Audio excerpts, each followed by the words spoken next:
Namaskar. Today we continue on our series of enemies of mind, talking about jealousy. Like other enemies which make our minds crude and small, jealousy is very dangerous. We become jealous of someone because somehow we feel they're doing better than us.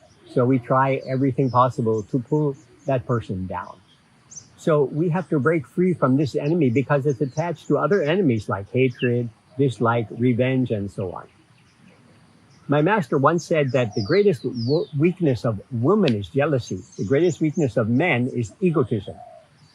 Well, whether you're male or female, I have 4 very nice ways on how we can overcome these feelings if they arise in us. The first one is called friendliness. Someone is happy, and I'm feeling jealous. So here, I engender the feeling of friendliness, or we say, Maitreyi in Sanskrit. He's my friend, my dear friend. I'm so happy that he's happy. The second one is called compassion, karuna. Someone is not happy. They're suffering. We might think, oh, serves him right after what he's done to me. But this is not the right way to overcome these feelings. We should feel, what would I feel if I'm in his position? He's suffering so much. So we bring this feeling of compassion forward. And the third one is called mudita. Mudita means encouragement. So someone is doing a great job. They're highly successful. They're moving up the ladder. Others want to pull him down. If I'm feeling this jealousy, then I should have mudita, encouragement. Keep it up. You're doing a great job. I'm behind you all the way. And the fourth is called upeksha. Upeksha means overlooking one's defects. You know, in life, we meet all kinds of people, good people, bad people. And it's not always possible to meet good people.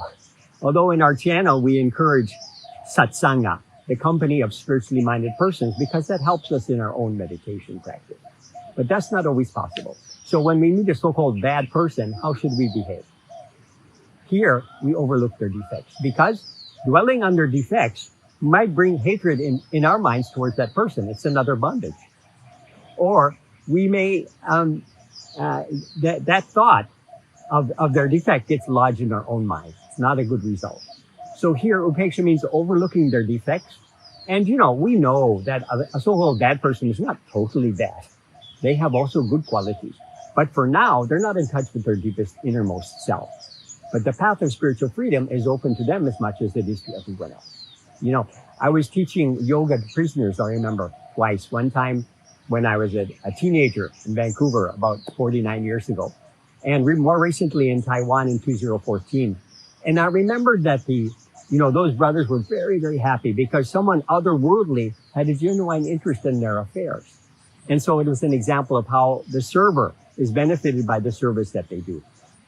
So what do these 4 attitudes have in common? They have in common that we adopt the opposite course to our thought. So that's why Buddha had always advised his disciples, overcome a miser by being very charitable, overcome a liar by being perfectly honest, and defeat anger by being patient. So in this way, by adopting the opposite course, our mind remains pure and clean. And with that clean mind, we can do deep and peaceful meditation and fulfill the purpose for which we've come on this earth. Thank you. Namaskar.